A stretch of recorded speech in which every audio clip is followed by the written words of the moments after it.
Alberto, ¿cómo estás? No te vemos, Alberto. Alberto se acaba de Es que ausentar un instante. está Está detrás del almorzando. plato. Está almorzando. Ah, No, ok. no quiere mostrarnos que tiene ahí tremendo plato. Oh. Salud, Ojo de pesada espagueti. buena. Buenísimo. Unos espaguetis a la Claudia. Uy, Dios mío. ¿En qué Ese que al consiste? Alfredo, es a la Claudia. ¿Y en qué Saludes a consiste? saludes a la Claudia. Y el- Bueno, muchas gracias. Saludos. Ay, un abrazote. Qué Bueno, maravilla. tienen que invitarnos a comer esas especialidades. Exactamente. Por supuesto. Hola, José Águila. Buenas tardes. Ojo, ¿A qué es que nos estamos invitando? a comer espaguetis a la Claudia. Ah, caray, bueno. Sí, está muy bueno. Muchas gracias de todas maneras por la voluntad, ya que la realidad por ahora no está tan No a la sea vez. pesimista, ya le llegará el día. Además, señor. hay espaguetis virtuales. Prefiero los whiskies virtuales. Ay, Qué simpático. entonces ya estamos vacunados por lo menos la mayoría, la primera dosis, ¿o no? Estábamos hablando de eso ahorita. Tal Creo que a mí me citaron hoy y me dijeron que era AstraZeneca y me devolví. Sí. No. Se Pero sí, volvió. el problema es con los menores de 65. Por eso se volvió. Claro. Es que la cédula dice una cosa y el corazón dice otra. Si fuera por eso. Aquí le avisan a uno antes de qué le van a poner. ¿Así? Y cuando se inscribe, tiene que inscribirse primero y escoger el sitio que quiere ir. Y le indican qué vacuna va a recibir. Aquí sí A mí, la que a mí sale. también, por Colmédica, me llamaron y me dijeron le van a aplicar la Sinovac. Igual, la que me fueran a aplicar me la hubiera dejado Claro. aplicar. Claro. Yo también creo eso. Aquí no le preguntaban a uno. Uno llega ahí y pregunta cuál es la vacuna que están poniendo y listo. Sí, claro, y compensar la misma cosa, Sí. la Chinovac y listo. Sí. Eso sí. Cualquier protección es mejor que Que nada, ¿no? nada. Nada, claro. Bueno, y para los médicos, es cierto que la Chinovac es la única que no es esta de AR, no sé qué mensajero, sino que es el virus. Buena pregunta. Leonidas, Buena pregunta. No sé, he oído ambas versiones. Lo que sucede es que hasta donde yo entendí, la Sinovac sí es con ARN mensajero, pero es un procedimiento diferente al de las vacunas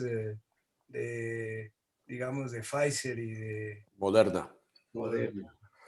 Pero no lo puedo asegurar porque tampoco. pero para resumir, y voy a tu inquietud, el RNA mensajero es el DNA, que son dos cadenas, se separan, mandan un rRNA, que es ácido ribonucleico, no desoxi como el otro. Sí. Y eso manda información. El DNA está en el núcleo de la célula, el RNA no está en el núcleo, en el citoplasma, que es lo que, digamos, compárelo con un huevo frito. Sí. El núcleo es la yema y el citoplasma es la clara. Entonces, ese RNA sale y manda la información a todos los, digamos, es como el centinela que dice, nos están atacando, hay que hacer defensas. Pero manda esa información y él no puede volver a entrar al núcleo. Okay. O sea, no hay ninguna clonación de ninguna cosa, ni que le manden un chip de X, Y o Z. Esa es grosso modo la diferencia. Exacto. Sí. Y eso, la Pfizer y la Moderna están con el RNA, ¿no es cierto, Alberto? Las otras tienen, sí usan el virus tradicional que usaban las vacunas anteriores. ¿Es correcto eso o no? Creo, pero Pedro, que está más familiarizado con la cosa, cuando entre nos confirma. Ok. Yo realmente no. Yo lo que leí es que la Chinovac es la única que tiene esa, que es fabricada con base en el virus, o sea, como una vacuna tradicional. Ya.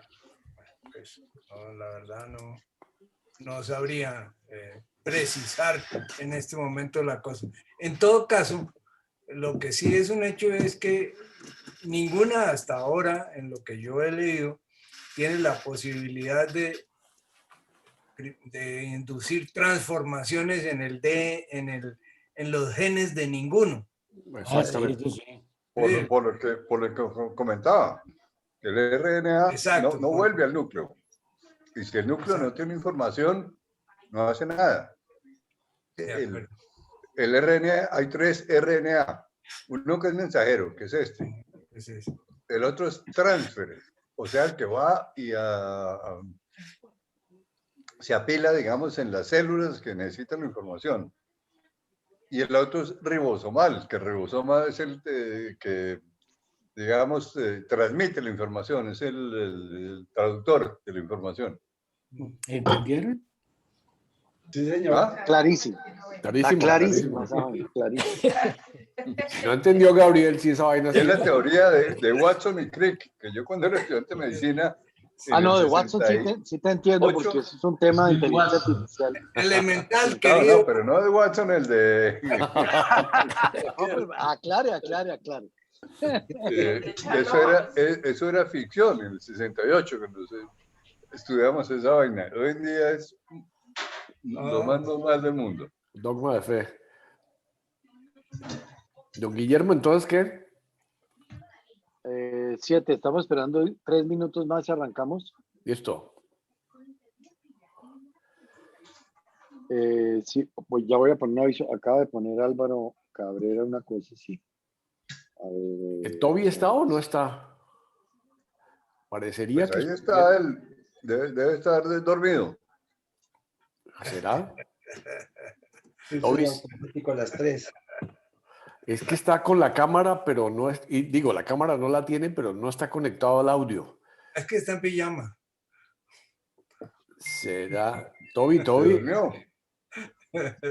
No, es que yo vi que él se conectó hace rato, hace como un par de horas. A mí me avisan cuando se conecta alguien antes de la hora. Y entonces seguro se conectó y como ustedes dicen, a lo mejor se durmió, sí. Pues es la hora de la siesta probablemente. Entonces el que aparece aquí con una A, ¿quién es? Ese es Álvaro B. Toby, Álvaro Velázquez. ¿Cómo se llamaba la novia de Toby? ¿Oliva? No, ese era Popeye. Petunia. Esa era la de Don Mario. César ya entra.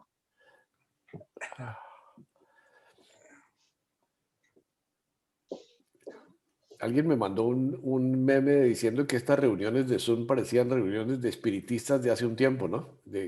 ¿Me oyes? ¿Estás conectado? ¿Puedo hablar? ¿Estás ahí?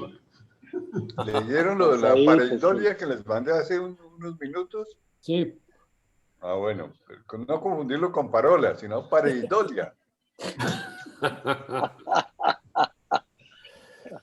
Hazme el favor y me respeta al cardenal secretario de Estado.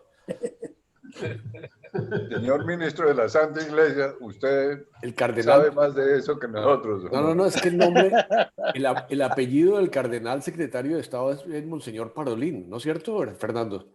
Sí, pero es un diminutivo muy querido, Parolín.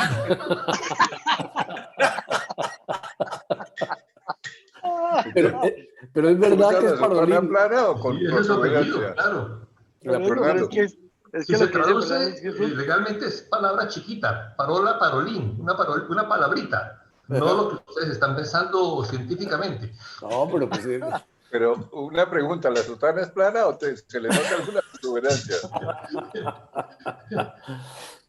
Pero de verdad que con ese apellido en Colombia no hubiera sobrevivido el tipo. No, pero no fue nuncio aquí en Colombia, yo creo que sí. No, en Venezuela. En Venezuela. Bueno, para efectos prácticos. Sí, pues claro. Aquí un nombre de mujer muy famoso es Marica. ¿Sí? Y si uno les habla así bien tan tranquilos, no queda como incómodo llamarlas, ¿no? Hola, querida Marica. No, marica. Pero eso está de moda entre los jóvenes hoy. Sí, Yo, marica. Yo, totalmente. marica. Yo, Sí. marica. No, pero aquí es nombre, pues, así, de bautismo y tal. Con chorreada y agua y todo. Qué barbaridad. Marica, te bautizo en el nombre del Señor. Suena. Mm, César pidió que ya entraba. No dijo a dónde, pero iba a entrar. Y Daniel, ¿se sabe algo? De Daniel, después de su última intervención, ¿se sabe algo? Eso pregunto. No, ni una palabra. ¿Ni un parolín? Un parolín. César no nos puede contar. Eso, César, eso. hola, don César. Don César. ¿Qué hubo? Buenas tardes, ¿cómo van? Qué pena llegar tan tarde. No, tranquilo, ¿Hizo la estábamos camiseta esperándola. Millonarios o la? San Me gusta. Bartolomé, la camiseta de San Bartolomé, oiga. Oiga, venga, traigo, déjeme decirle dos parroquiales. Sí. Para Darío Gamboa y para Alberto Palacios. Ay, Dios. Señor, Es que vengo del torneo del colegio, Darío. Sí, qué bachera. Te mandó muchas saludes Rafael Gómez. El Pero doctor. que un abrazo muy especial. Qué bien, muchas gracias. Muy amable. Y a Darío y a Alberto Palacios, ¿me está oyendo? sí, señor. Él mismo le mandó a decir que es el único residente que le ha echado la madre. Ah, Eso me dijo. Rafa Gómez, radiólogo. Que te mandaba un abrazo muy grande, muchas saludes. Y es cierto, les cuento rápidamente la anécdota. Rafa es un hombre muy chévere, muy simpático y todo eso, pero era perezoso en la residencia. Llegaba tarde a todo. Y yo tenía club de revistas muy a las 7 los miércoles. A veces llevaba empanadas, pan de yucas o alguien llevaba alguna cosa, en fin. Y ya estaba cansado de llegar tarde de Rafa y un día lo saqué. No lo saqué, le dije, no, Rafa, estás llegando tarde, no entras. Y ahí entre labios me dijo, obviamente. Y después le dije, Rafa, llega temprano y te perdono de todas maneras la mentada de madre. Y de ahí para adelante, casi que siempre que me lo encuentro es con relación a eso. Es muy chistoso. Exactamente así me lo contó, igualito. Rafa fue alumno mío en San Bartolo cuando yo era subprefecto de sexto y siempre llegaba tarde, de manera que eso es una vaina que se adquiere desde la juventud. Y pues les mandó muchas saludos a los dos y lógicamente Edgar Reina y Luis Guillermo Pinzón. Ok, esos y tres Alejandro Torres. Esos cuatro son del grupo de los del 70. Exactamente. Yo tengo una reunión con ellos una vez al mes. Y cumplí con mi mensaje. Muchas gracias, señor mensajero. Muy interesante. Bueno, ayer o antier, en Señal Colombia pasaron un documental sobre San Bartolomé Mayor y sobre la historia de los jesuitas en Colombia, muy interesante, pero no lo pude grabar a tiempo, entonces no, pero fue chévere el programa. El mayor está un muchacho paisa, Juan Manuel Montoya, de rector. Sí. Sí, muy interesante el tipo. Yo he tenido que ver con él. Yo les estoy ayudando en unas vuelticas que ellos tienen aquí en Miami. Y gran tipo, muy buen tipo. Un tipo joven realmente, ¿no? Sí. Juan Manuel Montoya, ¿qué edad tiene, Fernando? Debe estar sobre los 40, yo creo. Sí. Buen tipo. Que se ha conseguido unas donaciones aquí en Miami y entonces el provincial me pidió que si les podía ayudar un poquito en cómo hacerlas bien hechas y sin ningún problema. Y es una buena cosa porque es alguien que tiene mucho dinero que quiere hacer una donación para el Colegio Mayor de San Bartolomé. Entonces es una buena acción. ¿Pero solo para el mayor? Solo para el mayor, sí. ¿Para los Gonzagas nada? No, Lástima. no, la de los Gonzaga yo se la pedí primero y Y ya se la embolsilló. lógico. ¿De dónde cree que salió lo del Porsche? Claro, el porchecito. Y lo de las operaciones y, Sí, y el Todo, la Botox. plástica, Y el el Botox y Botox toda y esa las joda tetas. que se está Y las haciendo. tetas también me las subí, de manera que con eso. Ah, eso sí no contó, pero bueno. Ah, pero pues es que esa vaina hay que hacerlo, maestro. El reencauche viene completo. Aun cuando Muy bien, sea muy un bien. tiempo ajeno. Hágale, doctor. Bueno, Daniel, vamos. ¿sabemos algo, César? Dime. ¿Daniel no viene? ¿Entra o no entra? Pues aprovechemos que no está para poder hablar. No se le ocurre. Bueno, pero sí, cuente a ver. Que no quede grabado esta parte. pero Espero que César, no grabe esto, Darío. pero César, sí cuéntanos cómo está después de... Pues la verdad no sabría decirles, y es que es muy difícil definirlo a él, demasiado difícil. Es muy complicado. Pero yo creería, está bien, la verdad está bien, y de salud está bien. Y mentalmente también creo que está bien. Nosotros le hacemos mucho seguimiento, estamos muy pendientes de él, pero se podrán imaginar, ¿no? No es fácil. No es absolutamente fácil el tema, sí. Claro. Pero bueno, igual lo queremos muchísimo. Qué bien, qué bien. Bueno, habíamos hablado por sugerencia, esta fue una sugerencia de César, ¿no? Que me pareció una buena idea, que es hablar un poquito de cómo cambió la Semana Santa. ¿Qué hacíamos en Semana Santa en épocas de bárbaras naciones? ¿Y qué hacemos hoy? ¿Cómo han cambiado las cosas, las costumbres, las experiencias de cada uno? Tener un poquito un foro abierto al respecto. No sé, Darío, si quieres comentar algo más. Sí, no, la idea surgió de César, después Guillermo me preguntó y me parece una cosa interesante. Por lo menos la reflexión me dio para hacerme muchas preguntas de decir cómo veía uno la Semana Santa antes y cómo la vivimos siendo jóvenes, familia, Gonzaga, lo que sea, compañía de Jesús, y cómo vemos hoy el hecho de la Semana Santa, ¿no es cierto? Y qué ha cambiado. Esa es como la idea del foro. Y lógicamente el que quiera conversar sobre eso, pues que lo haga, ¿no? Una mamera inacabable. Empezando porque era el culto de la muerte. El énfasis era en el sufrimiento, en el acabarse, el flagelarse.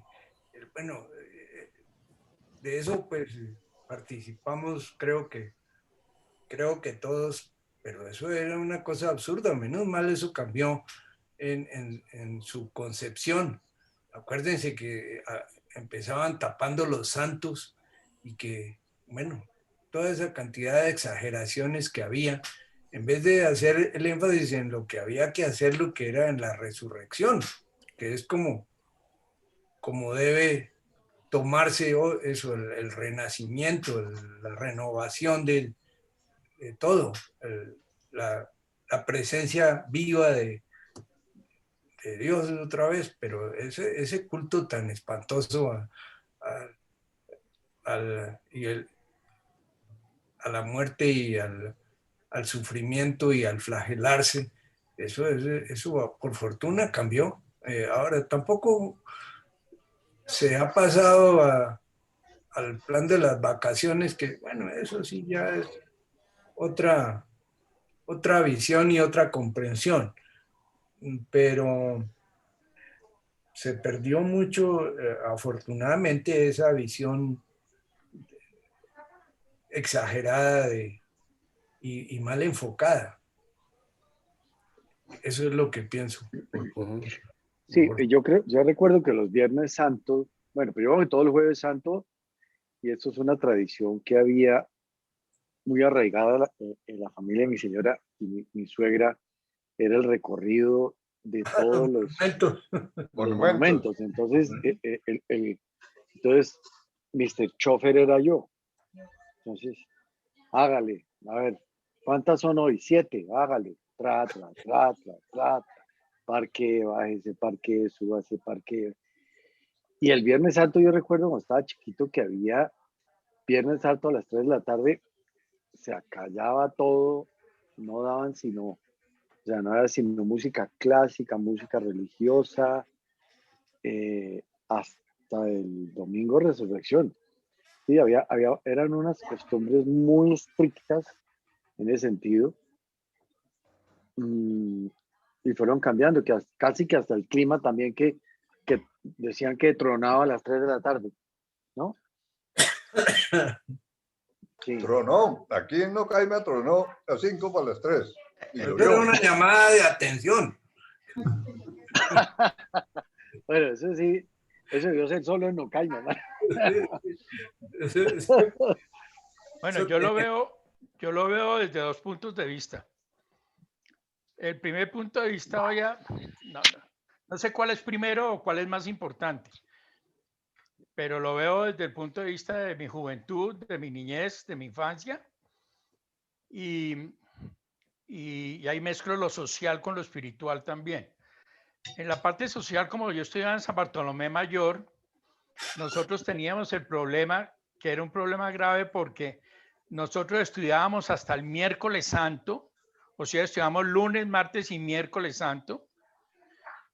Nos daban los siguientes días, lógicamente, jueves, viernes, sábado y domingo, pero nos daban toda la semana de Pascua. Entonces, socialmente era incomodísimo el tema, porque en esos 3 días en que nosotros estábamos estudiando en los Gonzagas, estaban en plenas actividades de todo tipo, que eran supremamente agradables, tanto las religiosas como las sociales, las deportivas. Y a la semana siguiente todos estaban estudiando y nosotros no estábamos estudiando y estaban en vacaciones. Entonces era un sinsabor, pero supremamente aburridor y supremamente harto. Tengo un mal recuerdo de esos momentos. Tengo mal recuerdo que era una semana, como dicen, lúgubre, triste, melancólica.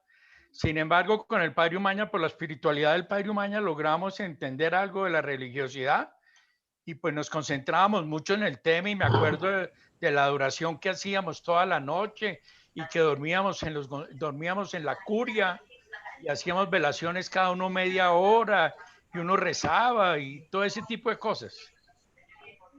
Creo que Mauricio Cabrera se cayó. Sí, creo que en una se durmió y se cayó. Sí, sí. Pero era un tema como chévere, como interesante. Pero ya cuando fue pasando el tiempo, la verdad, y empieza uno a entender y a vivir el mundo como realmente es, y ahí me gustaría escuchar mucho al padre Mendoza, a nuestro muy querido Fernando, porque yo pienso que eso ha cambiado sustancialmente, como también lo hemos mencionado, y cambiado hasta el punto de ser totalmente, yo no sé cómo calificarme ahí o clasificarme, pero me parece aberrante, me parece aburridor, me parece, como decía Leonidas, mal enfocado, mal direccionado, no sé. El sabor es bastante como amargo, como desagradable, me parece a mí. Y lógicamente, pues creo que nuestra religiosidad, bueno, hablo por mí, pues se ha perdido totalmente. Mi espiritualidad no, pero mi religiosidad sí, total. Y el mal gusto por los curas y por las religiones, pues no sé si estoy ofendiendo a alguien, pido 1000 excusas, pero trato de ser lo más honesto y transparente en el mundo. Dime. ¿Habló alguien? No se le está oyendo bien a Leonidas. Eso, póngase las gafas. Es que está mal. Para oír mejor. Para oír mejor, claro. No, es que está inestable la señal. Ahora, mi esposa se volvió cristiana. Menos mal no le gustan los curas. Menos mal. No se te oye bien, Leonidas. No, no se te oye bien. Cura. Que menos mal no te Casi se gustan los entendió, curas. pero Bueno, Mi esposa se volvió cristiana y ellos ven el tema bastante distinto a nosotros, con un poquito más de sentido común, me parece a mí. Yo a mis hijos los eduqué inicialmente bajo todos los principios que creo que todo este grupo ha tenido, pero en la medida que fue pasando el tiempo les di total libertad de que cada uno de ellos pues llevara su vida religiosa, espiritual, pues como lo consideraran.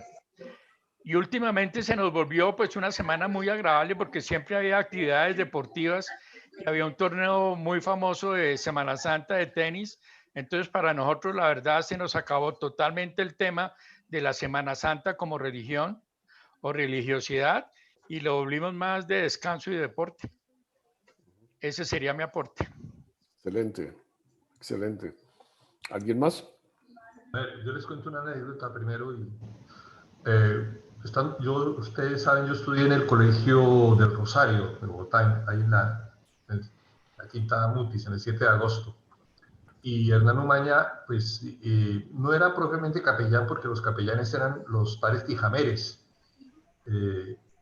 Pero él iba con frecuencia a hacer sus pescas vocacionales, diríamos así. Y sí recuerdo muchísimo, estando yo en tercero bachillerato, precisamente, no, en segundo bachillerato, que él fue los 3 días santos, lunes, martes y miércoles, que nos tocaba ir al colegio, pero no a clases, sino teníamos como un retiro espiritual. Eran las charlas, las conferencias que las daba precisamente Hernán Umaña. Y recuerdo, se me quedó muy grabada la charla sobre el infierno que nos dio, ¿no? Y pues uno jovencito, con esas cosas, pues en esas épocas, estoy hablando del año 63, pues quedaba muy impactado, ¿no? Y yo en particular, pues muy impactado. Y quizás ese fue uno de los ganchos, aunque la realidad fue otra, pero uno de los ganchos con Hernán Umaña para conocer los Gonzagas posteriormente. Y la imagen era eso, precisamente el colegio nos proporcionaba todos unos días santos previos a los días propiamente santos, pero lunes, martes y miércoles, de conferencias, retiros, teníamos que rezar, ofrecían los tijameres la oportunidad de confesarse, etc. Y digamos, dentro de la normalidad para esa época.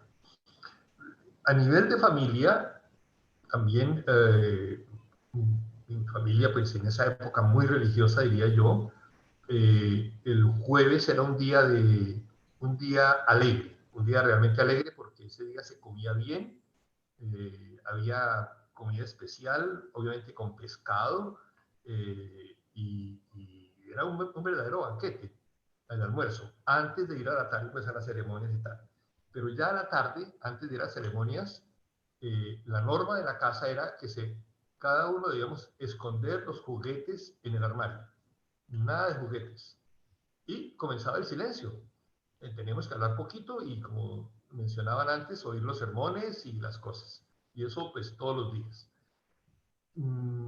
Digo yo que, pues sí, era algo de esas cosas que en el hogar le pongan a uno y pues, se obedecía.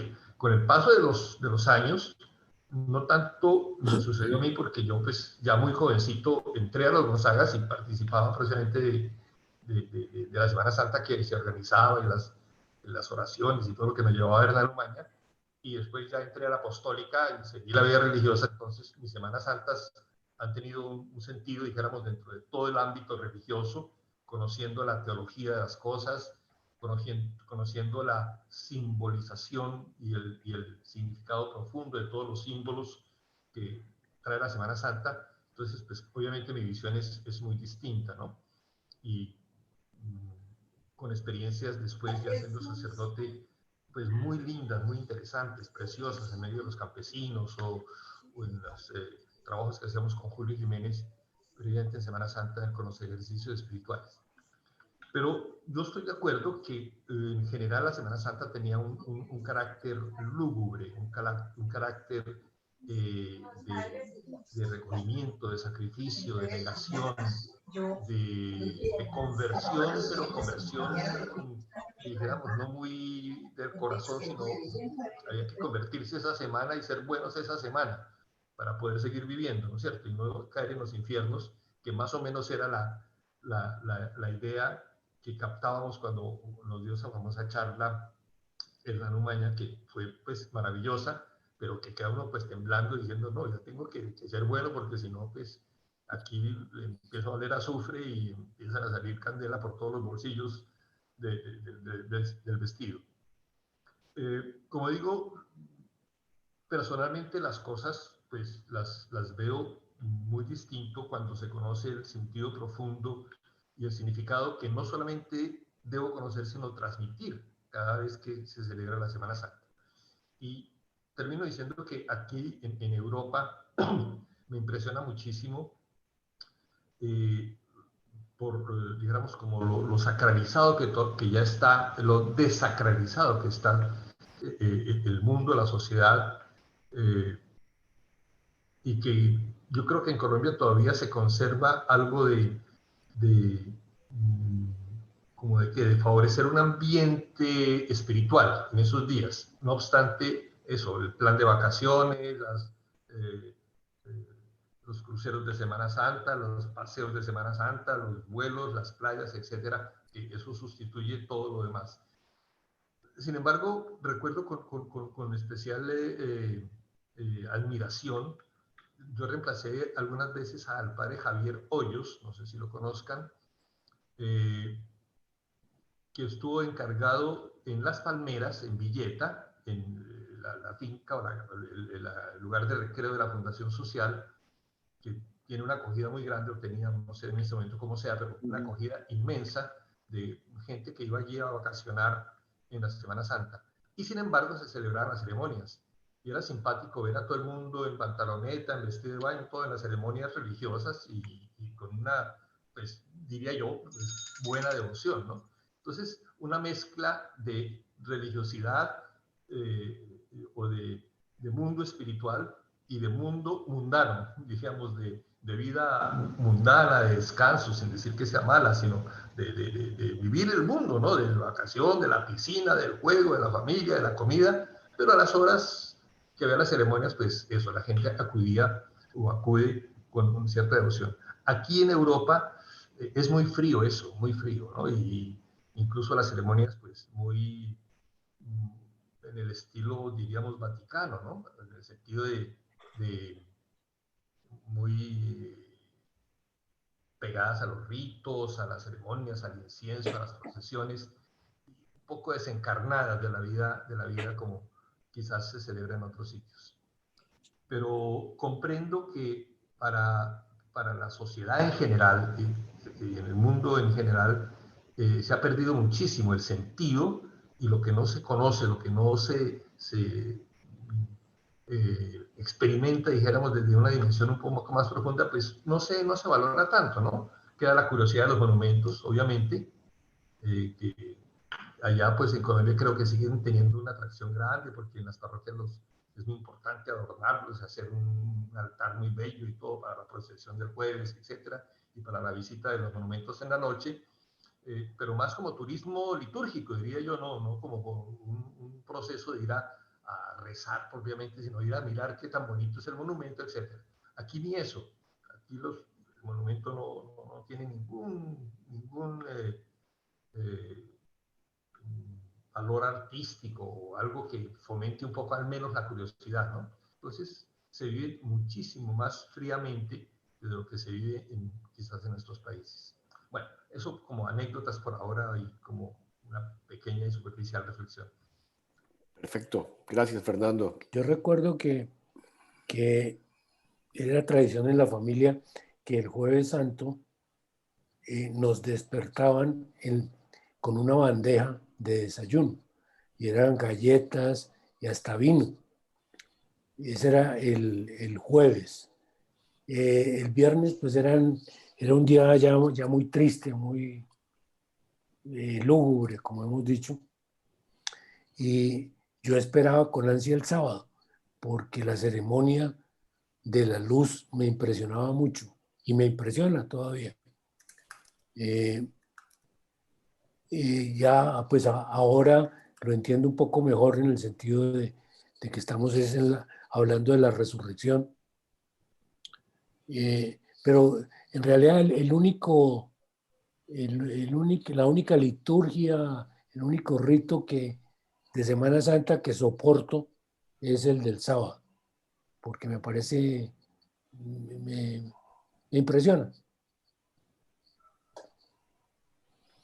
Que es el más importante, ¿no? Sí, claro. La resurrección. Sí. No es la serie, ¿no? Los demás, sí, son importantes, el jueves, el viernes, importantísimos, pero es a lo que menos va la gente, la del sábado. Sí. Sí, es cierto. Eso es la realidad. Le ponen menos énfasis o por lo menos la mayoría de las veces aquí, la gente le pone énfasis al aspecto negativo, no a lo importante. Eso es. Sí. Bueno, yo quiero comentarles un poquitico mi evolución en este tema de la Semana Santa. Y ustedes saben, vengo de una familia que mi mamá era muy piadosa. Mi papá era masón, entonces no creía en nada de eso. Entonces siempre era como una contradicción entre los dos. Pero bueno, mi mamá, y estábamos la mayor parte del tiempo con mi mamá, la visita a los 3 monumentos, el sermón de las 7 palabras, los niños Jesús a las 3 de la tarde, y lógicamente la vigilia, la abstinencia. Cambió un poquito a la llegada de los Gonzagas, la velación ante el Santísimo, las trasnochadas, la guardia.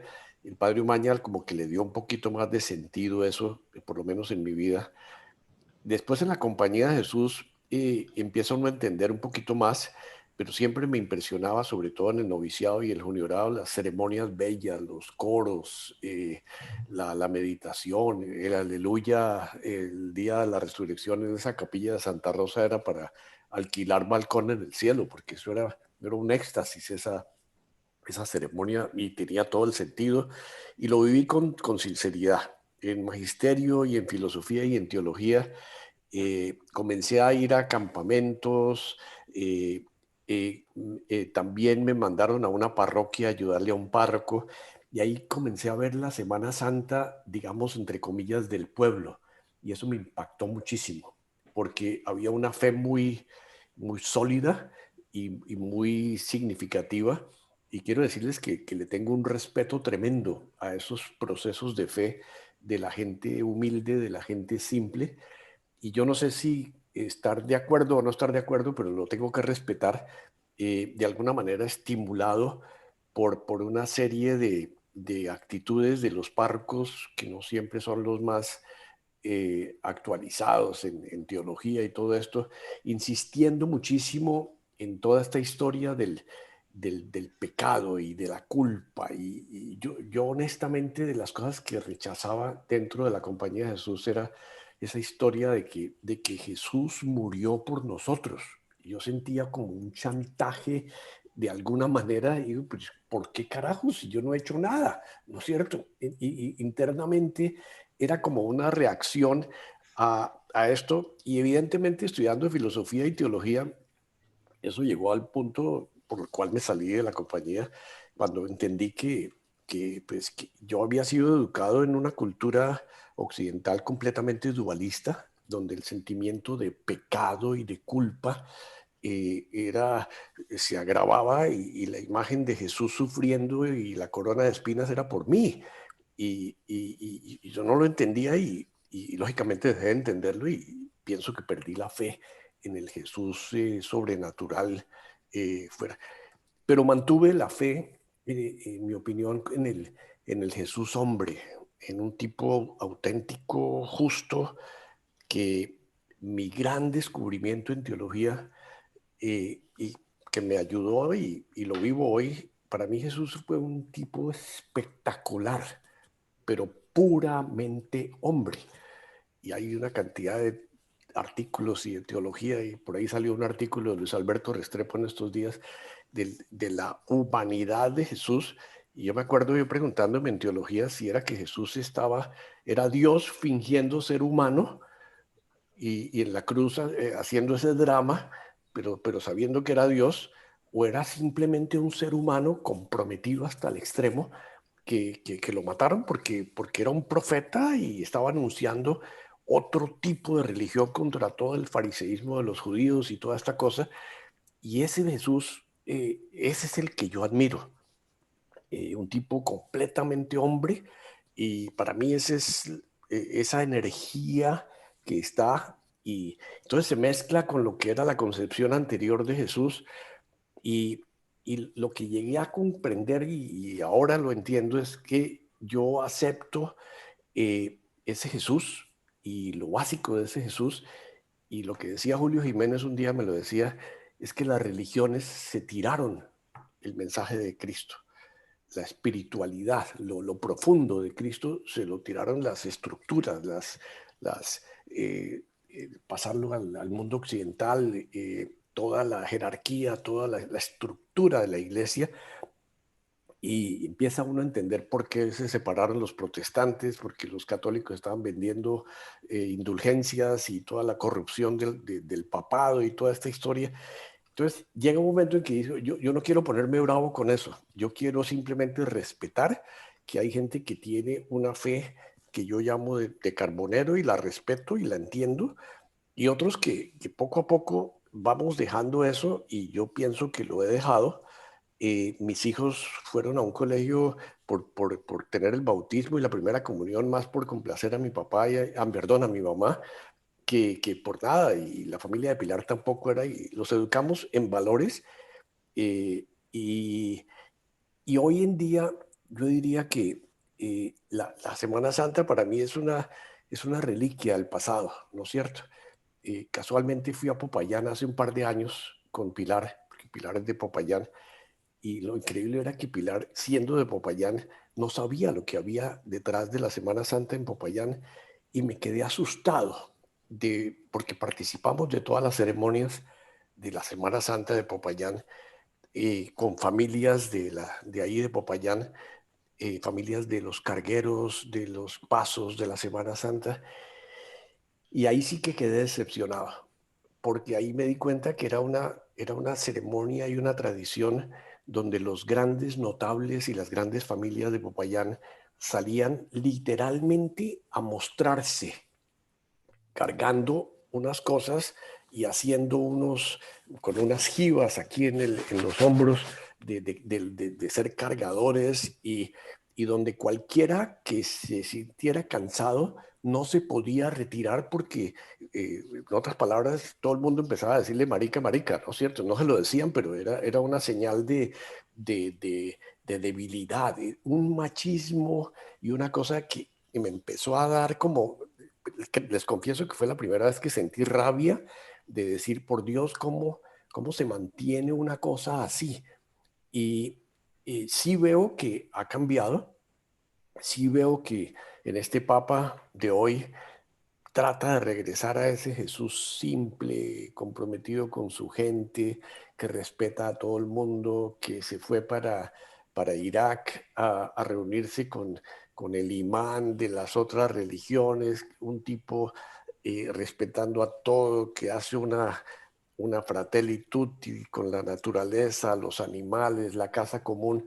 Entonces, eso me reconforta con ese Jesús básico. Pero la Semana Santa siempre es un recuerdo de que todavía hay una estructura demasiado tradicional dentro de la iglesia, y pienso en el pobre Papa y digo, pobre tipo, está metido en una estructura que él quiere cambiar, pero que me imagino, y Fernando sabe mejor que yo, las oposiciones que tiene dentro de la iglesia para cambiar cosas que son aberrantes y que son de una tradición, y ahí sacó esa vaina contra los homosexuales que no es él. Fue la congregación de la doctrina de la fe que no, que el homosexualismo, cuando él mismo ya piensa de otra manera. Entonces yo pienso que es una iglesia que lamentablemente se demora mucho en ponerse a la altura de la gente, de lo que hiciera. De las cosas que yo he aprendido de la Semana Santa, tal vez el único mensaje que sí lo veo y me encanta es lo de la muerte para la resurrección, de que uno tiene que negarse algunas cosas para vivir otras. El paso, como el cambio de lo negativo a lo positivo, eso me encanta y eso creo que lo he vivido y lo veo como un mecanismo de la realidad. Pero en medio de toda esa confusión, pues eso es lo que yo pienso de lo que era y de lo que es hoy la Semana Santa para mí. Próximo. Gracias, Darío. Gracias. Sí, yo quería complementar una cosa que, de acuerdo a lo que acaba de decir Darío, y es que sí, para mí también un cambio fundamental. Yo creo que uno de los grandes aportes de Padre Umaña en mi vida fue la espiritualidad. Saber que dentro de la espiritualidad, y la espiritualidad la toma cada uno como se le da la gana. Para cada uno la espiritualidad es diferente. Para mí la espiritualidad se convirtió en un momento dado en mi paz interior. Buscar esa paz que yo necesitaba por medio de muchas cosas. Y he leído, he leído muchos temas religiosos. No soy un católico ferviente, pero me gusta muchísimo ver cómo las demás religiones tienen ese concepto, y creo que Darío cuando lo vivió Darío lo vivió yendo a la India, es que ellos buscan, no importa cómo, con pobreza, con riqueza, tener paz. Y eso es una vaina que no es fácil y que no es flagelarse, etcétera, etcétera, etcétera. Es vivir tranquilo, en paz con uno mismo y en paz con los demás. Buda lo tiene. Buda tiene una cantidad de frases maravillosas a ese respecto, ¿sí? Entonces, quería complementar simplemente porque para mí este tema de la Semana Santa al comienzo fue este tema que habíamos hablado, de que hemos hablado varios, de la tragedia, digamos, de las tradiciones, pero que se convirtió a lo que hay hoy en día, que hoy en día pues poco queda de esto, pero de lo que había antes, convertido sí mucho en temas vacacionales, pero que sí, yo creo que cada uno tiene su espiritualidad y cada uno la vive como quiere. Cierto. Guillermo, yo quería, ahora que estabas hablando, me pasó una cosa el Jueves Santo. Estaba aquí por alguna razón, creo que me senté a ver televisión. Yo tengo un canal que me conecta directamente con Colombia y de repente puse RCN, perdón, era el Viernes Santo. Y no, el Jueves Santo, que es el día que llevan, después de la ceremonia, llevan el Santísimo al monumento. Y estaban transmitiendo desde la Catedral Primada de Colombia. El arzobispo de Bogotá estaba celebrando y lo transmitieron por televisión. Y lo que más me impactó era que no solamente estaba ahí, sino que ¿quién estaba guardiando al arzobispo de Bogotá? El batallón Guardia Presidencial. Guardia Presidencial. Yo decía, ¿qué es esto? ¿Cómo es posible que todavía en el país del Sagrado Corazón al arzobispo de Bogotá, para custodiarlo, para llevar del altar al monumento, está el batallón Guardia Presidencial? Y no solo eso, en el momento de entrar al monumento, los 3 generales condecorados con su traje de galas se arrodillan y tocan el himno nacional. Yo digo, ¿qué es esta vaina de un país completamente confesional? Y yo decía, pero eso no estaba prohibido por la Constitución, pregunto. ¿No? No está prohibido por la Constitución. El país es confesional, ¿no? Sí, y eso va mucho con las creencias del de turno. Ok. La religiosidad popular, eso no es... Ahora, es justamente ese que a diferencia de los campesinos y de la gente, por decirlo así, simple, ignorantona, es explicable más como tradición cultural que también tiene una tradición religiosa profunda. Sí. Ujú. No, Digo yo siempre, pero en personas que tienen cargos del Estado, eso es una cosa privada, no tiene por qué ser. sí. Claro. No, Pues- por ejemplo, en Sáchica hay la Semana Santa en vivo. Sáchica, el pueblito que queda al lado de Villaley. Lo mismo que Y allá crucifican a un personaje, o sea, no le clavan pero le amarran los brazos y lo levantan en una cruz. claro, Pero son las tradiciones del pueblo. claro, Ujú. pero es que eso es cultural, Claro. eso no es Sí, relacionado sí, con sí, sí. la creencia, más que, claro que influye, pero no es el punto fuerte. En cambio, para unos funcionarios que están como Estado, representantes de los poderes del Estado, todo eso, entonces, ¿en qué quedan los que no son Claro, católicos? esa es la gran pregunta. No, pero es un canal privado el que transmite eso. Tienen todo el derecho de hacerlo o de hacer todo lo contrario. Eso no tiene ningún problema desde ningún punto de vista, creo yo. La transmisión no, pero la transmisión pueden hacerla o no, pero lo que no me parece a mí es que el espectáculo del Estado, que debe ser para todos y no solo para los católicos, haciendo ese Pero es tipo de... que el batallón guardia presidencial al cual yo pertenecí, recién ascendí a capitán, es diagonal al Palacio de San Carlos. Entonces puede ser un servicio que estaban prestando eventualmente. Yo no y le que veo inconveniente a eso. no, tradicionalmente así fue. Pues claro, si existía el presidente iba a declarar, a consagrarle el país al Sagrado Corazón.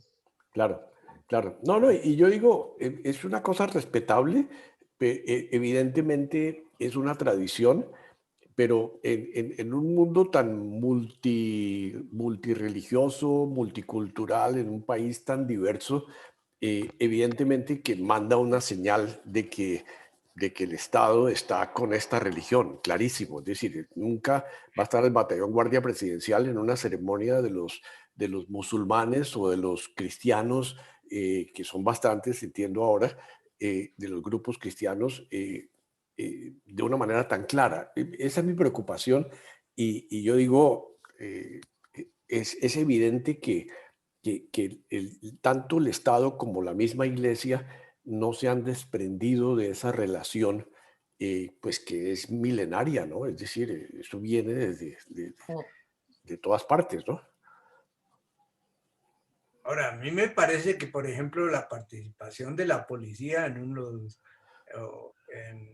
desfiles en Popayán, en los sitios en donde hay procesiones, pues está bien en el sentido de que están ayudando a organizar a la gente, a que no haya desmanes, etcétera, pero no están participando pues el batallón como tal de las festividades religiosas, a pesar de que el general puede tener sus creencias o no, eso es otra cosa aparte. No, pero el punto en eso es de territorialidad. Exacto. Ardila Lule es el dueño de RCN. Okay. Monseñor es santanderiano y seguramente hay una afinidad coterránea por alguna causa, entre otras cosas. Claro. Yo últimamente, hace más de un año con Claudia, oímos por televisión la misa de Monseñor. Es una ceremonia un poquito larga por los cánticos, por los coros, con los cuales uno de golpe llega a alguna saturación, pero es una persona que habla clarito y sustancioso, sí. Y no amenazante. Fernando, no sé si has tenido oportunidad de escucharlo. No, desafortunadamente no lo he escuchado. ¿Tienes oportunidad de sintonizar ese canal? Que los sacerdotes aquí de la diócesis, de la arquidiócesis de Bogotá, ese comentario que está haciendo, que una persona sencilla en el sentido de que habla bien, habla claro, sencillo, sin ninguna prepotencias, etc. Sí. Y con un mensaje muy claro, me gustó. A mí el sermón y- me y- pareció excelente, me pareció muy interesante, muy centrado.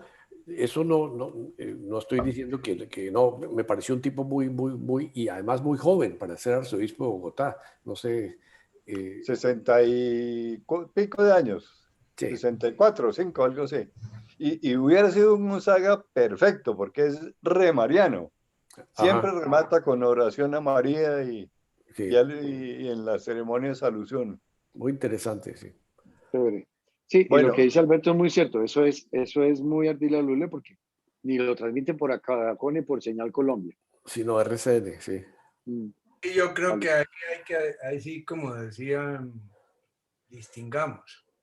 Ajá, Una cosa es el arzobispo, quien yo no lo conozco, pero he oído muy buenos comentarios de él y lo celebro, tanto como persona como por su misión dentro de la iglesia.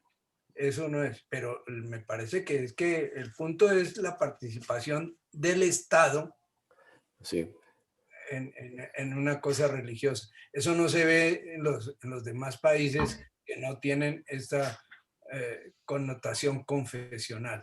Y Es para no, verdad. eso es que igual hubiera puesto a la policía para custodiar, para que no se roben las imágenes o no haya altercados. Eso no está tiene, bien, no creo eso que está bien, tiene. está bien. No se rapone Exactamente, sí. Y no roben en las monjitas el celular ni nada de esas vainas, para ponerlo en otros términos. Bueno, Es, me tomo la palabra entonces con mi Semana Santa, perdón. Ujú. ante. Yo tengo un poco de todo lo que han dicho ustedes. Mi Semana Santa de niño, obviamente de un hogar muy católico, muy religioso, muy practicante,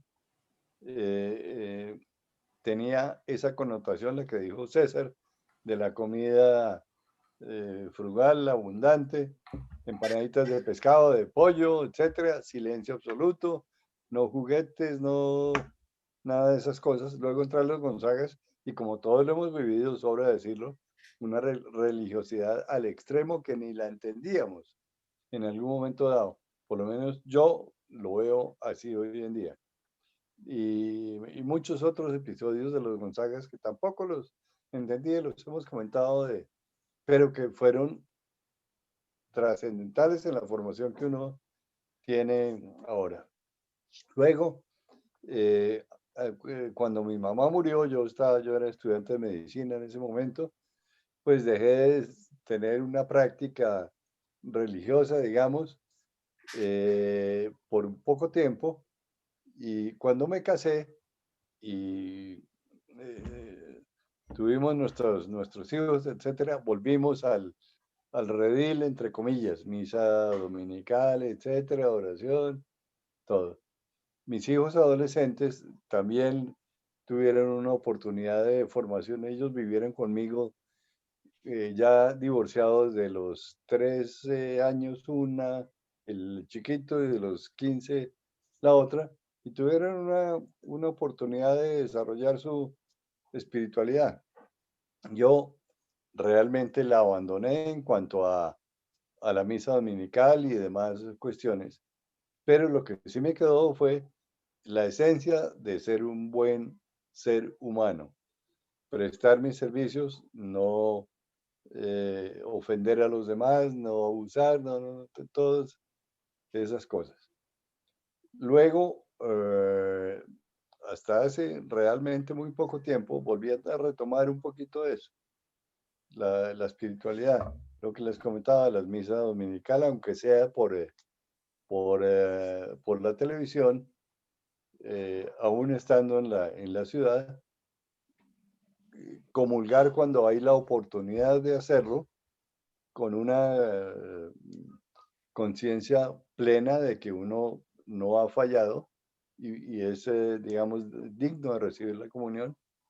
Y también la oración del fin de la noche, del comienzo de la mañana, y tratar de hacerlo bien, sin mucho recoveco hoy en día. Excelente. Sí. Gracias, Alberto. Alberto, gracias. Don Gabriel. Señor. ¿Quién nos falta? ¿Faltas tú? No, faltaba... Falto yo. Marcelino falta, Marcelino. A ver, hay una cosa de lo que he visto ahí. Yo tengo toda clase de mezclas. Refiriéndome a lo que están diciendo de la participación del Estado en las misas y esas cosas, yo vi en Alicante, en España, una cosa muy simpática. Es que estuvimos por coincidencia en una procesión en la cual participó todo el mundo. Estaba el cura, el arzobispo, el cardenal, el alcalde, el gobernador, estaba todo el mundo en la procesión. Y la Guardia Nacional no era simplemente, no era guardia, era que estaba participando en la procesión. Me comentaba un amigo español, decía, no, pues es que esa es la tradición aquí, porque yo le pregunté sobre eso, bueno, ¿y qué hace aquí la policía? ¿Qué hace la guardia? Pues no, pues es que es parte de la procesión. Entonces, pues me pareció interesante, pero pues llegar a juzgar si debe o no estar, hombre, eso es cosa ya de cada uno, ¿no? Refiriéndome a mi espiritualidad y a la Semana Santa, pues yo la clasificaba sin ponerle límites a 3 épocas. La primera época yo la llamaría una época de tenebrismo, esa con la cual uno inicia su vida y en la cual la Semana Santa y lo que se decía Darío, porque a mí me echan la culpa de lo que yo no he hecho. Bueno, uno vive con eso y uno no se cuestiona hasta que empieza a tener uso de razón. Pasan muchos años y uno simplemente como eso, como incomoda como un poquito, pues simplemente a uno le roza y a veces ni lo toca. Esta es la Semana Santa, esa es su tradición, ese es ir a monumentos, esa es la cena del Jueves Santo, el respeto y el silencio en el Viernes Santo y la misa, la música clásica que a mí me fascinaba desde esa época, y el sábado maravilloso. Viene una segunda época, esa segunda época ya es bastante moderna, digo yo, en la que tuve mucho contacto con la curia de Bogotá. Por alguna razón nos cambiaron el cura párroco, que era un español maravilloso, en Niza. De pronto Alberto lo conoció, el padre Julián Sones. Sí. Pescador. Se murió. Aficionado a la pesca, sí. Se murió el curita y los que quedaron ahí no me simpatizaban. Alguien nos sugirió, oiga, ¿por qué no va a misa a la curia, al seminario mayor? Y allá resultamos. Todos los domingos a las 10 de la mañana, una misa linda, no solamente en el aspecto litúrgico, sino los coros y la homilía. Siempre las homilías eran maravillosas. Y allá la Semana Santa era espectacular. Hablo espectacular en el sentido teológico. Había, en Semana Santa, había lunes y miércoles, había unas conferencias, estilo de retiros espirituales, pero unas conferencias teológicas maravillosas. Y luego vienen todos los ritos de Jueves y Viernes Santo. El Sábado Santo era una fiesta prácticamente en la cual se hacía una hoguera para simbolizar la luz, y esa hoguera me acuerdo que el incendiario era Roberto Sarama. A él le fascinaba hacer esa hoguera y prender candela. Era Roberto Sarama Urdaneta. Sí, señor. ¿Ahora trabaja en la pedagógica haciendo lo mismo? No, ese se murió. Roberto murió hace poco, hace un año más o menos. Un año largo. Entonces, un año largo hace ya que murió.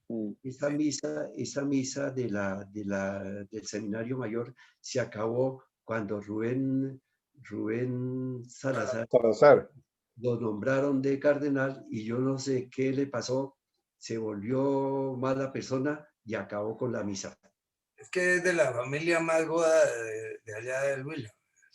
Pues seguramente, seguramente porque como todos los que estábamos ahí éramos laicos, entonces de pronto creería que estábamos mm, Espiando. espiando allá o molestando a los seminaristas, ¿no? La convivencia era muy amable, tanto que tenemos muchos amigos curas en todas partes, y al mismo Rubén Salazar, pues somos muy amigos con él. Yo siempre le digo, usted nos quitó la misa en el seminario. Y viene la última época, que es la época actual. Prácticamente esa época, pues uno llega a tener conciencia de esa época con esta pandemia, en la cual nada más hay que hacer sino mirar por la ventana, leer un buen libro, oír buena música y de vez en cuando escaparse a un parque. En esta Semana Santa, pues hombre, realmente hubo una cosa muy, es decir, el año pasado y este año me gustaron mucho, que fue el Via Crucis en la Plaza de San Pedro. Qué cosa, no solamente el espectáculo de silencio, de oración, sino la profundidad del mensaje. El mensaje de este año fueron los niños. Entonces, había unos niños y en que en cada estación, a propósito de cada tema, un niño contaba una historia de lo que había pasado en el colegio y otro hacía una oración y otra persona hacía una consideración. Y finalmente el Papa habló, no como homilía, sino haciendo algunas consideraciones, y ese tipo definitivamente es sabio. Ese es un comunista cristiano, definitivamente. Es maravilloso. Así es. Maravilloso y es muy, yo diría que es muy avanzado y ojalá pueda hacer algo en la iglesia. Algo podrá hacer, yo creo que muy poco, pero algo lo hará. ¿Qué más hice en esta Semana Santa? Pues hombre, no tanto la espiritualidad, los actos religiosos, sino, ¿cómo le dijera yo? Estar en paz, ¿no? Leer algo agradable, leer algo más agradable, y como era Semana Santa, pues me busqué algo para leer interesante y lo encontré. Es el polémico padre Alfonso Llano. El padre Alfonso Llano escribe unos libros y yo estaba leyendo uno precisamente, se llama Jesucristo según algunos teólogos católicos del siglo XX. Y entre sus primeras cosas que dice es que la fe no cambia, lo que cambia es el vestido. La fe es la misma desde sus inicios. La base, la ley natural no cambia, pero hay que ponerla en la actualidad, hay que decirla con palabras modernas. Y creo que por ahí empezó a armar polémica. El libro se me hace muy interesante, lo estoy leyendo. Y pues en esta época, pues yo creo que en este momento, no solamente en Semana Santa, sino en cualquier época de esta pandemia, pues hombre, se presta para que uno, además de buenos libros, pues lea este tipo de libros que me pareció a mí fabuloso, espectacular, el padre Alfonso Llano, y siempre me ha llamado la atención. Eso era todo lo que tenías que contar. Buenísimo, Mauricio, Marcelino, qué maravilla. Un pequeño comentario, si me permiten, sobre lo del Via Crucis de los niños, que realmente fue una cosa muy linda. El Papa se lo encargó a un grupo de scout. Era un grupo scout del norte de Italia, del Piemonte. Ellos prepararon las oraciones y las anécdotas, pero no eran personales, no necesariamente eran historias personales, sino se recogió de muchos niños, de muchas razas, y ellos, los que estuvieron en la Plaza de San Pedro, de ese grupo scout, leyeron las historias o las narraron, pero escritas por otras personas. Hubo una pequeña crítica aquí, que todos los niñitos que participaron, las niñas que leían, los niños, etcétera, eran todos blanquitos, todos europeos. Pero la verdad es que dentro de las historias había historias de niños africanos, de niños árabes, sirios, muy sencillas, eso como para ver un poquito la universalidad, pero desafortunadamente la imagen que quedó fue de solo niños bien, Sí. por decirlo de alguna manera. Pero lo bonito, y yo creo que es lo rescatable, y que lo quiero unir con un poco de lo que ustedes han dicho, es que fíjense que fue una liturgia muy linda, pero muy encarnada, por decirlo de alguna manera, muy aterrizada, ¿no? Sin oraciones estilo como las que nos enseñaron los españoles, sois, andáis y vos, omnipotente Dios, omnipotentísimo y altísimo Señor, sino simples y sencillas historias que tienen un contenido humano muy hondo de servicio, de sacrificio, de tantas cosas que reflejaron los niños. Y yo creo que esa es la espiritualidad propia que ellos deben aprender y que quizás podemos captar. Y bueno, otra cosa que quería decir era de la guardia presidencial allí, ¿no? Yo oyéndolos decía, bueno, pues allá en el Calvario estuvieron también la guardia de Pilatos matando a este hombre allá crucificado y a los otros y rompiéndole las piernas, ¿no? Es bueno que por lo menos estén estos ahí. Pues, que no le rompan las piernas. Que son hombres de buena fe, no salvajes como los otros. ¿no?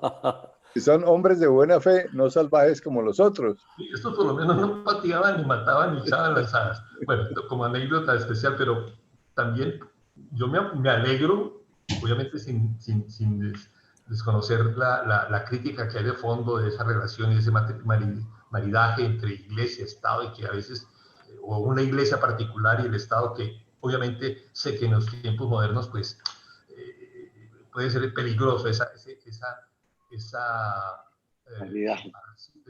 ¿cómo se llama? Exclusividad. Exacto. ¿No? Ok.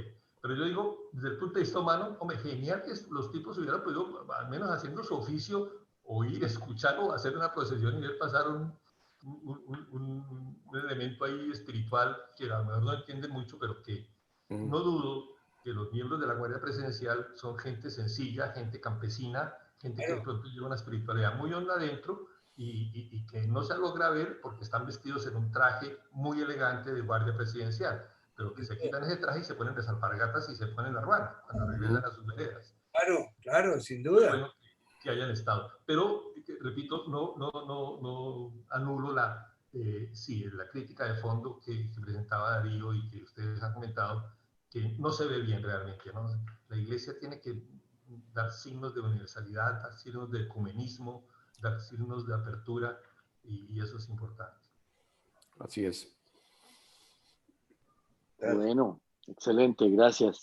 También hay que tener en cuenta, Fernando, no sé cuántos de ustedes prestaron servicio militar, yo no lo hice, pero sí luego me enrolé en la vida militar en cursos de profesional.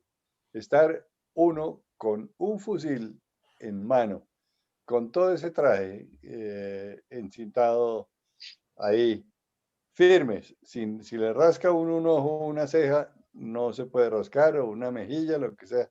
Eso es fuerte, eso no es fácil. De acuerdo, eso, Alberto, es que yo creo que la crítica no es a la persona. No. No son las personas que indudablemente, muchos de esos, como decía Fernando, seguramente vivieron muy intensa y sanamente las reflexiones de la Semana Santa. El punto es, me parece que eso fue lo que yo entendí de lo que pensaba Darío, y lo que pienso yo es la manifestación de la institucionalidad del Estado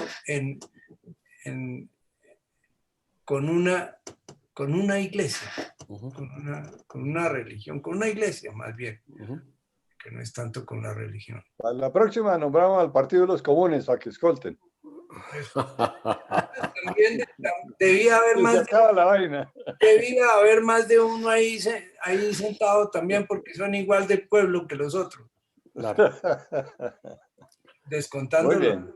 Muy interesante esto, muy variada la diversidad de opiniones. Bueno, don Darío, ¿y la semana entrante qué vemos? Eso yo se los pregunto a ustedes.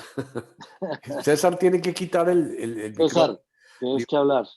Si tiene ideas, abra el micrófono. Sí, Hágale, tengo un comentario antes para que el padre Mendoza me perdone de mis pecados, porque yo no lo hice a propósito, pero yo me casé en una Semana Santa, me casé el Viernes Santo. No se quedó pegado. Y entonces fue toda una semana de pasión, y a mí la Semana Santa se me olvidó totalmente, pero le juro que fue toda una semana de pasión. Pero Yo no sé si eso fue pecado o no fue pecado. Pero pasión de las buenas. Pero de las súper buenas. Ah, bueno. Eso fue pichado, más bien. Oiga, me lo gocé como Dios manda. No, pero mire, eso tiene que ver con algo seriamente que en la religión católica todo es pecado. O lo que nos enseñaron a nosotros, todo era pecado. Entonces uno de niño pensaba que iba andando pecando a todo momento y en todo lugar.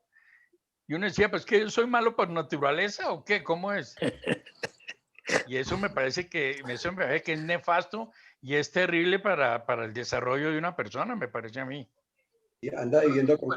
En el contexto de los tiempos. Darío se acuerda, yo no sé si te alcanzó a tocar en teología, pero preparándonos para la celebrar la Eucaristía, todavía pasadito el concilio, estábamos a caballo entre el concilio todavía, había tantas rúbricas. Por ejemplo, si ustedes acuerdan que hay que tener los dedos así después de la consagración. Si uno lo sabía, ya quedaba descomulgado. Si uno no sacaba primero el pie derecho para un lado y después el otro y tenían que girar. No, absurdo. Lo que nos enseñaron para rúbricas era espantoso. En esa época, pues, uno lo aceptaba y lo entendía como que no se hacía problema. Si hoy me lo hicieran a mí, olvídese. No le celebro misa porque... Pues, ¿cómo que me enseñan a ser sacerdote para estar al borde del abismo pecando cada cosa que me equivoque? Sí, era una concepción distinta.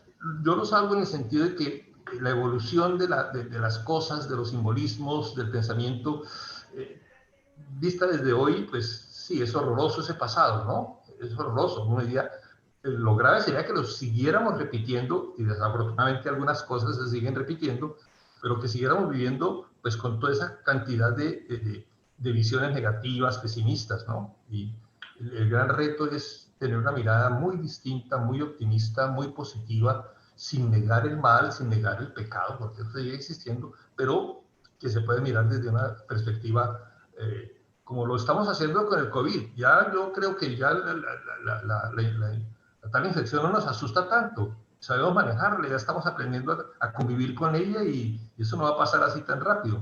Pero acuérdense ustedes, hace un año que estamos encerrados y temblando de miedo, ¿a qué horas me llega esta vaina y me muero?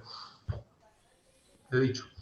No, yo creo que son épocas distintas y yo creo que pues a pesar de toda esa formación en ritos y en ritos que uno no entendía, lo que nos queda son unos valores muy fuertes. Y eso lo hemos proyectado en nuestras familias, en nuestros hijos. Nuestros hijos han tenido una educación totalmente distinta a la nuestra, ¿sí? En absoluta libertad, que puedan escoger, que puedan optar, que conozcan antes de comprometerse. Entonces yo pienso que a pesar de ese pasado un poquito oscuro, yo creo que para nosotros nos representa hoy en día los valores que tenemos. Yo creo que sí. Y hay un tema, sí, y hay un tema importante también, es que, fíjese que a todos nosotros hoy en día nos impacta la tecnología. Todos nos ha tocado la tecnología. Y eso es algo que ha cambiado nuestras vidas. Hoy en día, sí, tú necesitas saber de algo.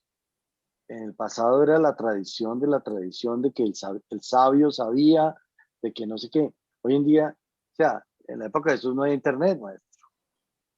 ¿Sí? Hoy hay internet, entonces hoy la información es para todo el mundo. La universalidad de información nos ha cambiado mucho la forma de pensar. Y eso y ahí está la tecnología, ¿no? Pues afortunadamente o desafortunadamente cuando es mal utilizada. Y por eso es que estamos, o sea, hoy en día tú quieres saber ¿cuál es la tradición de los judíos para el Shabbat? Sí. Mr. Google Go, ya. Sí, yo creo que lo que dice Guillermo es muy válido y lo que hablaba Gabriel también. Creo que lo bueno de todo esto es que nosotros fuimos auténticos cuando éramos jóvenes, quisimos ser auténticos en la juventud, después fuimos creciendo, fuimos evolucionando, tratando de ser auténticos. Y yo le digo a todo el mundo, gracias a los jesuitas y a la Compañía de Jesús, yo fui capaz de decir, no sigo más siendo jesuita. Me dio la libertad de poder decir, esto no es por aquí, y seguir cambiando en muchas cosas y tomar decisiones usando el discernimiento ignaciano, es decir, cantidades de cosas que uno va agarrando de disciplinas que lo hacen sentirse que este es el mejor momento, pero el gran peligro que yo veo de todo esto es cuando uno empieza a decir, eso de allá fue un engaño, o eso de allá fue no es verdad. Fuimos auténticos, hicimos bien. Es como decir hoy que, con todo el respeto y el amor que les tengo, decir que los españoles nos vinieron y nos mataron y nos asesinaron, que qué manada de hijueputas, que no puede ser. Lo hicieron en su mejor momento, pensando que era lo mejor que podían hacer, y lo hicieron en nombre de una religión que les estaba diciendo que lo hicieran. Entonces, todos esos revisionismos culturales y revisionismos de lo que fue el pasado y decir que el pasado no sirve para nada, aquí pasa en este país que los que eran del norte y los que eran de la discriminación racial, que entonces ahora acaban y tiran los monumentos de los próceres de esa época porque eran racistas o lo que sea. No tiene sentido. Cada historia, cada momento de la historia, uno, si es auténtico, lo vivió. Ahora, no podemos revisar hoy con toda la información que tenemos qué fue lo que pasó en 1492 y juzgarlo con los patrones de hoy. Esa es mi opinión, no sé. Perfecto. Es que hay una cosa que querría yo decir. Afortunadamente, el mundo evoluciona y ha evolucionado y nosotros hemos sabido evolucionar. Yo no reniego del pasado, la verdad que no, por la misma razón que dice Darío. Eran otras circunstancias, eran otras cosas. Yo hoy pues no lo comparto, pero tampoco lo abomino ni lo rechazo, entre otras cosas porque mucho de lo que soy se lo debo a eso. Claro. Y Buscaron valores. hay una serie de cosas que sí es interesante reconsiderar. Para mí fue, por ejemplo, muy importante el viaje a Alemania porque la cultura, tanto de los católicos alemanes, los que no son extremistas, como en cualquier parte del mundo los hay, la convivencia con los luteranos ha sido muy importante. En muchos sentidos se ha marcado una diferenciación que en los casos extremos pues deja de ser buena, pero que en la mayoría de las veces confluye. Pero hay una cosa que es mucho más importante, me parece a mí, que toda esa serie de formalismos en los cuales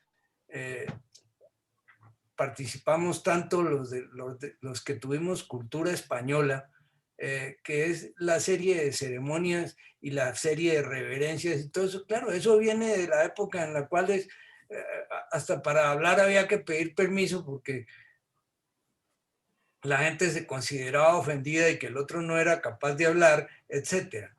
Pero esa diferencia para mí fue muy importante. En la clínica en que trabajé había una médica cuya hermana era pastora.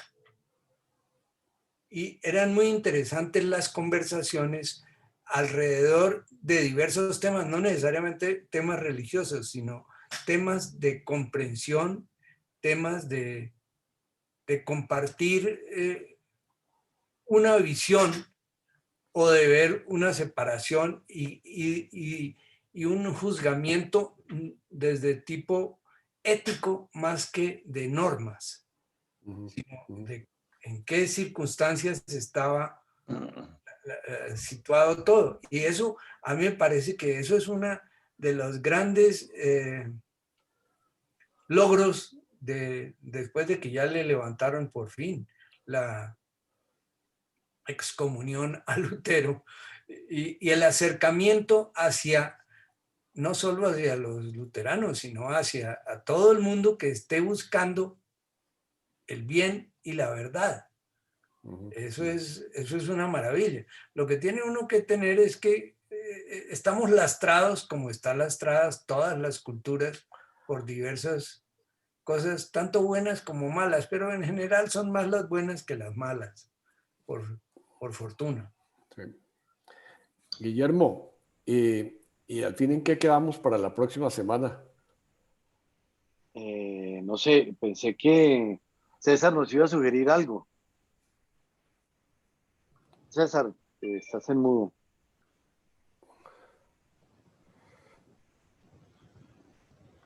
Yo me atrevería, Guillermo, a pedirte un favor.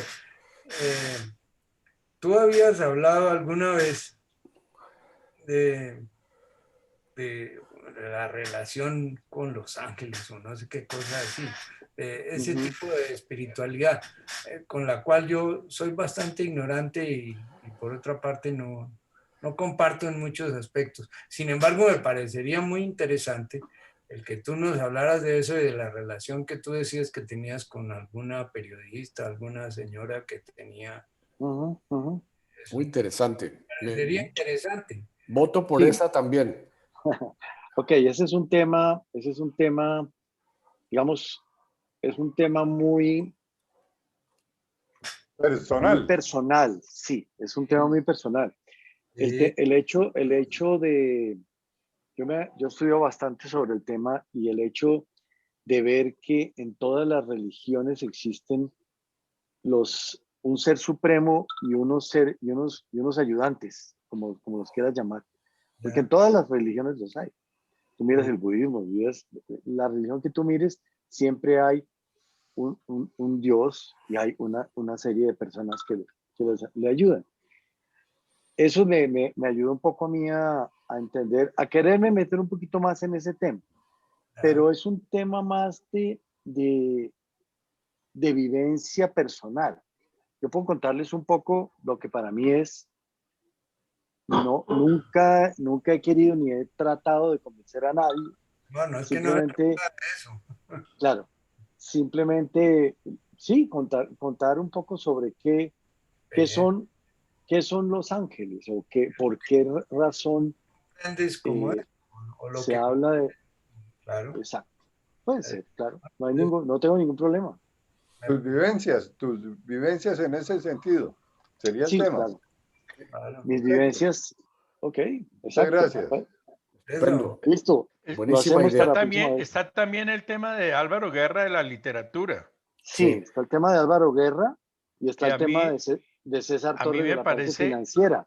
A mí me parece, bueno, el tema de la parte financiera, yo quisiera, si a ustedes les parece interesante, ya salieron la utilidad de los bancos del año 2020, que tiene que ver mucho con lo que yo hice en mayo del año pasado y se dieron los pronósticos que yo consideré.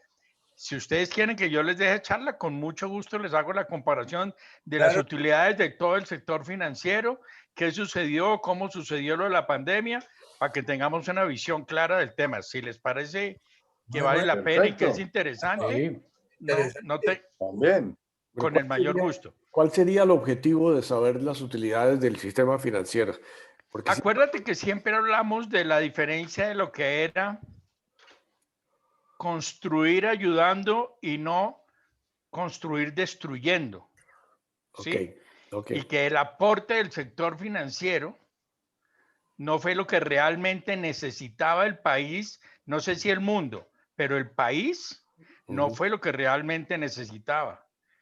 Y es paupérrico el aporte del sector financiero frente a la situación del país y la pandemia. Eso es demasiado triste. Sí. Un grupo como el de Luis Carlos Sarmiento, con utilidades de 2 billones de pesos ante una pandemia, es una miserableza, me parece a mí. No sé. Ahora, la pregunta que hago es porque si el objetivo es, y eso pues creo que lo sabemos todos, que son exagerados los ingresos y lo que han dado, pero el objetivo de la reunión entonces es quedar emberracados con el sistema financiero, básicamente. Más de lo que estamos. Por eso. Entonces, Sí, yo lo que... entonces no valdría la pena, no valdría la pena. Sí, sí, eso lo sabemos que va a pasar, ¿no es cierto? Ahora, mi pregunta es... No, pero es importante tenerlo claro. sí, pero si hubiera alguna Sí, alternativa algún valor agregado chévere me parece de interesante. solución, ¿no es cierto? Yo creo que se habla hoy de muchas cosas, de soluciones a la pandemia desde el punto de vista económico. El mismo Mauricio nos está invitando para una cosa el jueves sobre la desigualdad o la inequidad en Colombia. Hay que oírlo. De cosas que se puede hacer, cómo se puede. Hoy en día, lo que yo entiendo en Colombia, lo único que se habla es de la reforma tributaria. ¿Cómo carajos a través de la reforma tributaria, si es que hay y lo que va a haber, qué cosas podrían ser para construir algo mejor, para distribuir mejor, para que la desigualdad que nunca se va a acabar, porque siempre existirá, se haga menor? ¿Qué cosas podemos construir?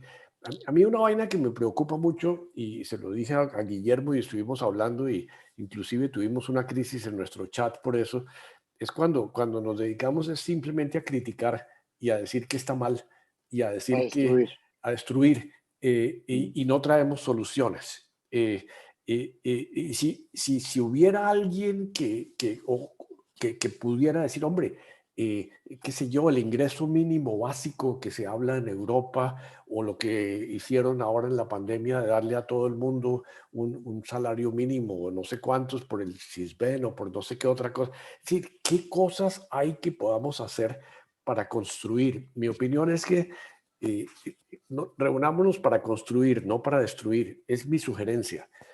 Sí, estoy de acuerdo contigo. Lo que pasa es que yo me sesgo un poco porque como tengo por mi lado la Fundación Social y sus empresas que hicieron una cosa súper interesante y que vale la pena mostrar, que fue el aporte que ellos hicieron para todos los clientes del banco que le pagaron el 25% durante 6 meses a todos los deudores de crédito de vivienda y el 25% a todos los deudores de tarjeta de crédito. Eso les costó 800 mil millones de pesos. Y pero eso claro, era por eso yo me sesgo ahí violentamente. Claro. Y por eso no tuvieron utilidades sino de 10 mil millones de pesos. Claro. Que me parece que son unas propiedades decentes, unas utilidades decentes frente a la situación que estamos viviendo. Claro. Eso es para mostrar que sí se puede, claro. Que sí se puede hacer, claro. ¿Sí?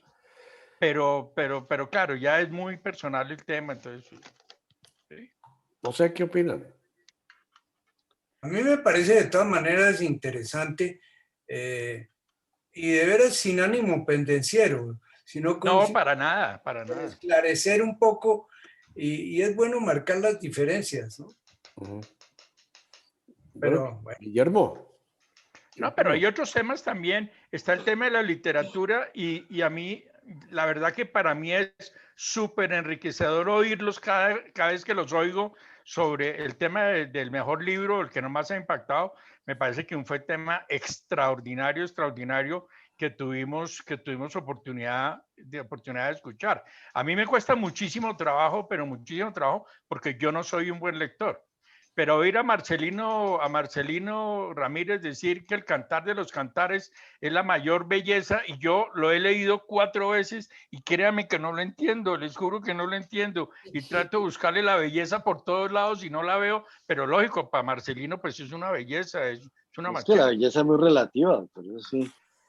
Oír que 100 años de soledad es el génesis de Latinoamérica, o otro decir que no solamente de Latinoamérica, sino del mundo, escrito por un costeño, pues me obligó a mí a volver a leer 100 años de soledad. Y decía, pero miércoles, yo leí 100 años de soledad cuando estaba en quinto de bachillerato y yo, pues me pareció un libro chéverísimo, una novela chéverísima, pero nunca le entendí todo ese montón de cosas. No, mi comprensión de lectura, como se dan cuenta, pues no es la mejor. Pero a mí me parece súper enriquecedor. Por eso me gustaría oír el tema de la literatura de Álvaro Guerra, si se puede. Pues. Claro. Perfecto. Bien, bueno. Marcelino, yo quiero hacer un testimonio aquí a su recomendación sobre el libro de Eduardo Silva. Usted me lo recomendó. Yo empecé a oír ese libro por YouTube que está en YouTube, lo leen. Sí, yo también lo estoy oyendo. Y qué cosa tan espectacular. Es la mejor reseña que yo haya visto, no solo de la vida de Eduardo y de Marcela, sino de la historia de Colombia, desde atrás para adelante, digamos, de ahora hacia atrás. Qué espectáculo, qué cosas tan bellas. Gracias, Marcelo. De verdad que, y no solo me parece ver a Eduardo, Ricardo hablando de Eduardo Silva, y para mí Eduardo Silva fue como para Marcelo y para muchos de ustedes, fue un ícono en la vida de los Gonzagas. Fue un tipo fuera de serie. Lo aprecié. Yo quería ser como Eduardo cuando fuera grande, y de verdad que qué tipo tan espectacular. Y, a nosotros no nos tocó, la verdad. Sí. A mí sí, claro. Un poco, sí. La Fue academia prefecto, social. Darío fue prefecto después de él. Sí, sí. No, fue Álvaro Umaña, primero fue Eduardo, después fue Jorge Luis Chaparro, y después fui sí, yo. Chaparro. Sí. Sí, pero estábamos al mismo tiempo, y qué tipo tan espectacular. Y Marcelo, claro que Marcelo lo vivió, y Claro. yo sé lo que siente, porque ese hombre marcó la historia, y no solo él, su esposa y su familia han tenido unas cosas impresionantes. Gracias, Marcelo, de verdad que el mejor regalo que me has dado. Sigo oyéndolo todavía. Claro que sí. Y entonces, si estamos en agradecimientos, yo quiero agradecerle a César la serie que me recomendó, la de Resurrección, la de los 450 capítulos. ¿Ya la terminó? No, voy como en 120 apenas. Pero es muy interesante y pues, lo lleva a uno a pensar cómo la historia, depende de quien se la cuente, tiene un sesgo. En el caso específico, pues es el caso de los musulmanes y de las cruzadas. Yo recuerdo que en las clases de historia y de religión, pues hablar el tema de las cruzadas era una maravilla. Eso era el viaje para recuperar los lugares santos, y los templarios eran unos berracos y era la gente buena, y los musulmanes eran los malos. En esta serie es la visión desde el punto de vista de los musulmanes, y es muy interesante porque pues son unos tipos profundamente espirituales. La serie pues es una serie turca y tiene subtítulos. Y el que subtitula no coloca Alá, sino Dios. Y cuando uno pues lee esos textos, uno dice, no, estos tipos pues son hermanos nuestros, ¿no? Piensan exactamente lo mismo, ¿sí? Tipos con unos valores muy interesantes, el valor de la familia, por ejemplo, es algo, el respeto por los ancianos, y con cosas también regulares, ¿no? O malas. Por ejemplo, la sed de venganza de esa gente es impresionante, y es desde cuna, pues es un valor para ellos el vengarse. Me ha parecido una serie muy, muy interesante. La justicia por las propias manos. Sí, claro. Sí, correcto. Me ha parecido muy, muy interesante. Es una visión muy distinta. Esos musulmanes son unos poetas. Muy, muy, muy, muy interesante. Bueno, me alegra mucho. Bueno, entonces, ¿en qué quedamos, Guillermo? No, yo doy mi charla y hablamos sobre ese tema la próxima vez, pero no creo que nos gastemos todo este tiempo. No sé si Darío quiera que mezclemos ese tema con algún otro tema. No, pregunto. O le demos un tema más amplio. Seguramente pues yo hablaré 15 minutos o 20 minutos más. Él puede generar mucha reflexión. No. Ok. Fernando, sugiero, ¿tú por qué no complementas ese tema desde tu punto de vista? Desde el punto de ¿Por vista qué no le ponemos un título religioso? que se llame Nuestras creencias espirituales? A ver, yo estaba pensando, si tratas el tema de los ángeles, personalizarlo un poco entre nosotros, porque antes se me estaba ocurriendo como dos cosas, ¿no? Ya que hemos hablado de personas que nos han influido mucho, en primer lugar, Hernán Umaña, que es la razón de ser de que estemos hoy aquí, ¿verdad? Pero han salido otros temas, incluso a nivel de la literatura, lo que me ha impactado, el libro que me ayudó, que me formó, lo que nos contó Gabriel de ese libro desgualetado y genial, que uno diría, pues no sirve para nada y le sirvió para muchísimo, ¿no? ¿Qué tal si unimos el tema de Los Ángeles, como lo proponga Guillermo, y de alguna manera llevamos al que podamos participar diciendo o presentando, me estoy adelantando un poco a lo que yo considero Los Ángeles, pero ¿qué personaje de la familia ha sido el ángel que ha influido en mi vida y que me ha ayudado a vivir como vivo o a tomar un rumbo o una decisión en la vida? No sé si complementando eso puede ser, para no echar teorías, ¿no? Porque podemos, ¿no? Hay que conocer y las cosas. Pero buenísimo. Las dos cosas nos lleva a tocarnos un poquito y a mirar, quizás a ampliar un poco el conocimiento de nuestras familias o de las personas o de alguien relacionado con nosotros. Es lo que se me ocurre. Excelente, Fernando. Y eso va en un tema que yo mencionaré en la charla, y es, no solamente nosotros tenemos seres que han sido, que están aquí y que nos han ayudado mucho, sino hay seres de luz o seres espirituales que nos han ayudado mucho. Oiga, con el perdón, espero que a mi hermano Daniel le guste. Invítelo, hermano. Sí, pero César, una misión tuya, traer a Daniel al redil. Sí. Se está sintiendo mal por lo que sucedió, eso no pasó nada. Sí, cuenten con eso. Es que tenía que esperar a que pasara esto, si no entraba para poder hablar con él, pero ya hablo con él, no se preocupe. Sí, bueno, buenísimo. Yo después del evento almorcé con él y con Álvaro Murcia, y yo dije, sí, esto va a tomar un tiempito para inventarlo, pero se pavimenta. Bueno. Sí, tranquilos. No, bueno, entonces sentimientos, pendejos, eso no vale la pena. Y Fernando, le estaba sacando el cuerpo a la vaina, ¿no? ¿Usted no es amigo de San Miguel? ¿Yo? No, sí. Yo con gusto les puedo preparar algo, sí. No, por supuesto que les interesa. Quería como aterrizarlo, pero... No, perfecto. Pero también desde tu punto de vista sería muy interesante oír tu concepto. Perfecto, sí, con gusto. Gracias. Entonces el título de la reunión es que Los Ángeles que han influido en nuestras vidas. Sí.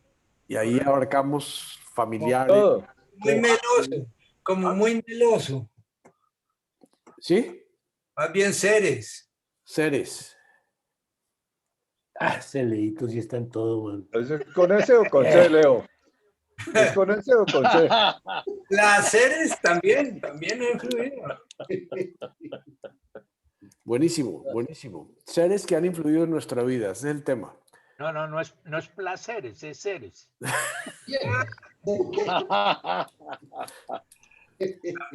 También tenía por allá una señora antepasada que era casada con uno de los ancestros borreros míos, se llamaba Placer, la pobre señora. Oh, ¿y era monja? Placer de Borrero, imagínense cómo era. ¿Y era monja, Leonidas, de casualidad? Era mamá de no sé cuántos. Oiga, y para terminar hoy, les cuento que la semana pasada descubrí un sitio en Villa de Leyva. ¿De Placer? Espectacular, de Placer. Y entrando encontré esto, querido Fernando. El amigo de Fernando, San Miguel, claro. Es un centro vacacional de los militares en Villa de Leyva, que lo abrieron al público y es fenomenal. Qué bueno. San Miguel es patrono de los policías, ¿no? Porque de los militares, digo, también. Sí. Por la lucha de él con el dragón y con el mar, etc. Sí. Claro. Muy Pero interesante. ustedes se jodieron porque criticaron a los militares en la ceremonia, entonces no hay entrada. Era No, no, eso es No mucha gente. entran, no era entran. Estado, no era a los militares, por lo menos por mi parte, no era a los militares. Bueno, muy simpático, señores. Muchas gracias. Muchas Nos vemos en gracias. 8 días. Felicidades. Chao, Hablamos, buena gracias. semana para todos. Chao. Chao. Un abrazo. Muy bueno, muchas gracias. Gracias.